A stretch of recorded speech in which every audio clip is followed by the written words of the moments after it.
Well, hello, hi, welcome and welcome back to the channel. If it's your first time seeing me here, my name is Goodness, and here on this channel I love to make you look pretty and feel pretty on the inside as well as on the outside. In today's video, like I promised in this previous video, yes, I said I was going to be trying out colors that I most times abandon from my eyeshadow palette, and that is what we are going to be doing today.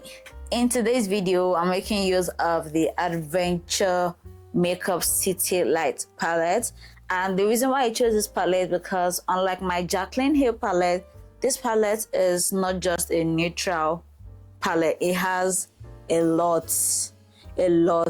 of colors, and if I was to make this much more interesting, I should have written all of these shades in a piece of paper, put them in a jar, juggle them up, and then pick any one. I think I'll actually start doing that. That seems a little bit fun to do. So that is what I tend to do. I'm trying to think of what colors I should use today. So right now, I think I'll go what I'm wearing. Right now, what I have on, I have a bit of brown, or let's say orange brown and blue. But the issue is, and which is always what I have with this palettes, is that sometimes if you don't swatch them in the beginning, you might never really know what shade is what shade.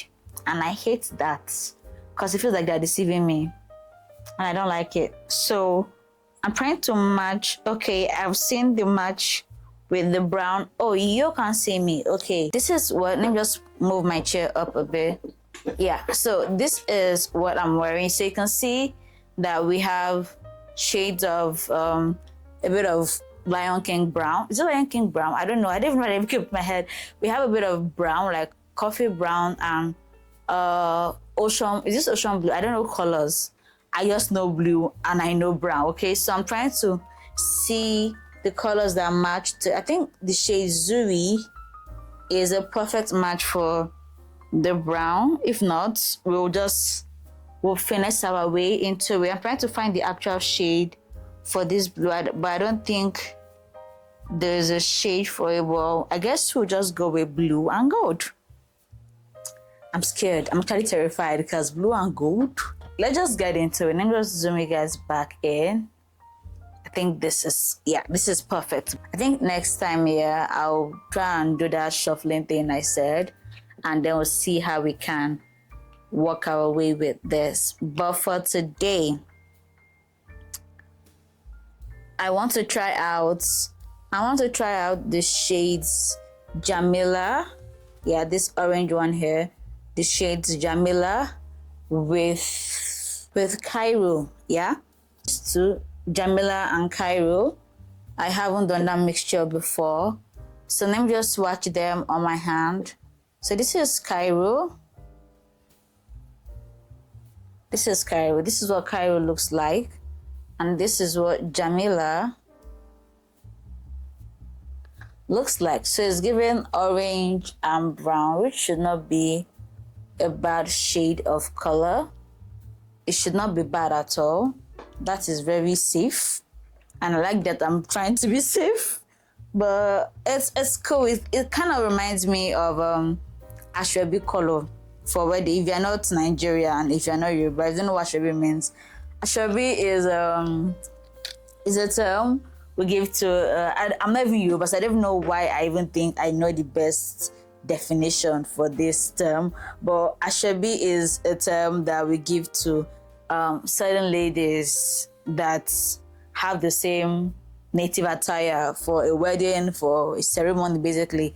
I don't know why we went from eyeshadow to Ashwebi, but anyhow, let's just zoom right in and just get right into the video. Okay, so now that we are in frame, I've already gone ahead to prep my eyes. Okay, so making use of my fluffy brush. You guys should know this brush by now. I use this brush, then going in with the shade Cairo to serve as my transition shade. If you're yet to understand what transition shades are and what they do when it comes to your eye makeup, do follow me on Instagram because I actually did a very detailed post on what those shades are. So going in with the Cairo, like I said earlier on, and you can see and you can tell that this palette actually comes with very pigmented shade. Because what is this? This is just with the first pick. I didn't even need to go back to the palette to pick up any extra. Just that one pick, one serve was enough for me. And so I'm trying to get this lifted look. So I'm taking what I have left on the brush and lifting it towards the end of my eyebrow. You want to ensure that for shades that are as pigmented as this, you want to take your time to blend it properly, especially knowing that it's not exactly your skin tone shade. You want to ensure that it is soft, it's not harsh, there's no harsh line, nobody is telling where your eyeshadow ends and where it starts from. I'm using the same shade to go over my lower waterline, my lower lash line, because I also want to get the lifted look. I'm not taking this color, this shade, to the beginning of my lower lash line.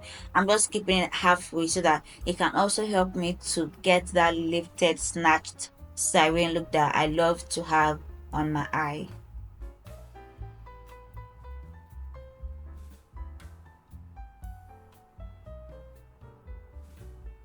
One thing I love about this video is that I didn't even cut out any part to show you that in real time blending does take time, especially if you're going for a very specific kind of look.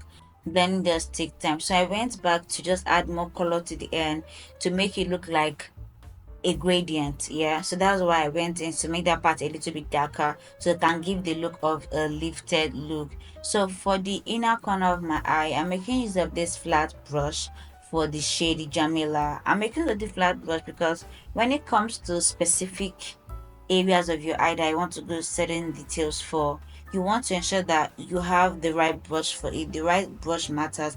And speaking of right brushes, you guys, have you seen the Morphe brushes? Oh my god, I'm so in love. Like, I have been binge watching reviews and I cannot still get over the aesthetics. I mean, the color is just giving clean girl.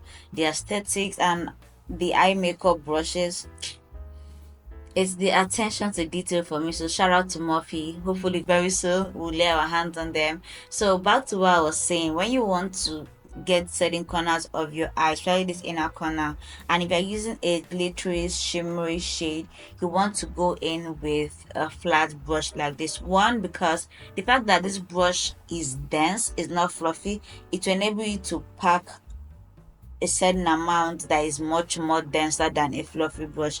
And the fact that it's not fluffy helps you to keep the actual shade, the actual eyeshadow, in the place you want it to be and not spread it everywhere. So you basically have more control. And since you're not going to be doing any much blending, yeah, at part of your eye, so you need your eyeshadow to be in those specific areas where you want them to be. And guys, see this color blend. Like, I would have never thought that these two colors would look so beautiful on me. And I went back with the fluffy brush to just blend so that there's no actual demarcation of where I started and where I ended with the two shades. So for my eyeliner, I'm making use of the matte HudaBeauty mesmerizing eyeliner. I'm going to leave everything below in the description box, so do want to go check them out in case you have any questions and want to know the actual product I use. I'm pairing this with a flat angled brush. Okay, so I wanted a soft, slightly winged eyeliner look. I know I always try to go for one. I end up giving Nicki Minaj at the end of the day, but today I did my best to just keep it at that very length. Okay, I didn't want to go so extra, and so I'm also taking the same gel liner to my lower waterline. I don't know about you, but there's just something about applying black gel liner or black shadow or black color to my lower waterline. It's just very beautiful. It just makes my look put together. I don't know if you can see, if you can tell, but I can see it, and that is why I like it. So right now I'm just trying to ensure that I have eyeliner on every part of my eye and some parts are not still vacant from the eyeliner. So I'm just checking out every part. I'm not trying to go overboard, because one thing with this gel eyeliner is that you have to ensure that you are putting it where you need to put it. Okay, so it was not giving me the blackness, that sounds so dark. It was not giving me the peachiness, the pigment that I wanted. So this is a little hack for you guys, because now your girl is coming with the hack for you guys. I went in with a black eyeshadow from that same palette with a flat fluffy brush to just apply the black eyeshadow in the exact places that I put my eyeliner. You want to be careful like me so that you don't end up destroying the actual shape you were going for. This is why you need to be very careful and use a small brush so that you can actually get into those details. And this just helps you to get the pitchiness, the pigment that you want from your eyeliner. So to ensure that I have a snatched wing, I'm going in this very sharp edged, will I call it sponge or blending sponge? But I bought this a while ago and I'm just going to apply my setting powder to also help to give me that wing, because I wanted to get rid of that eyeshadow that I might have overdone when trying to get the pigment back of my eyeliner. So after doing this, I'm dusting it off with my powder brush for my under eye, and you can see that it's helping to clean up any excess eyeshadow that I might have gotten there. This is my mascara I'm making use of today. This is the Zaron Lengthening mascara. Actually don't need to purchase another mascara because it's actually getting exhausted. So this is what I'm using. I don't know if it really should, but personally for my mirror it really did work, but I think it's exhausted. So you can go in after this with your false lashes, with your mascara. Lashes are quite optional. I want to be careful during this time because there are so many instances of when your mascara actually gets to stain your eye makeup. But if that ever happens to you, don't worry, I have a video, I've linked it up here so that you can actually see the hack you can use to get rid of mascara stains from your makeup. So guys, this is the finished look on one eye. I wanted to show you guys how we are looking so far, so good. So I'm just going to go ahead and get the remaining eye there. You can see the I'm just smiling. I was in love with this makeup, and this is the final look for both eyes. You guys, I'm in love. Like, I would definitely wear this to a wedding with a black dress, or if the wedding is having this burgundy theme going on. This was a very simple, easy to do look, and I love it. So my loves, this is the final look. As per usual, I went ahead to film this other eye for Instagram as well as TikTok. So let's become friends there. Follow me on Instagram, follow me on TikTok, and you get to see me posting everyday practical tips on how you can elevate your makeup on a budget. This is what we look like, and I'm frankly impressed with this because on a normal day I will not decide to pick those two colors, and that is the aim of this actual series that I'm starting. So if you like this kind of content from me, I want to see much more makeup content, especially eye makeup, do click on this video and I'll see you in that very video. Bye.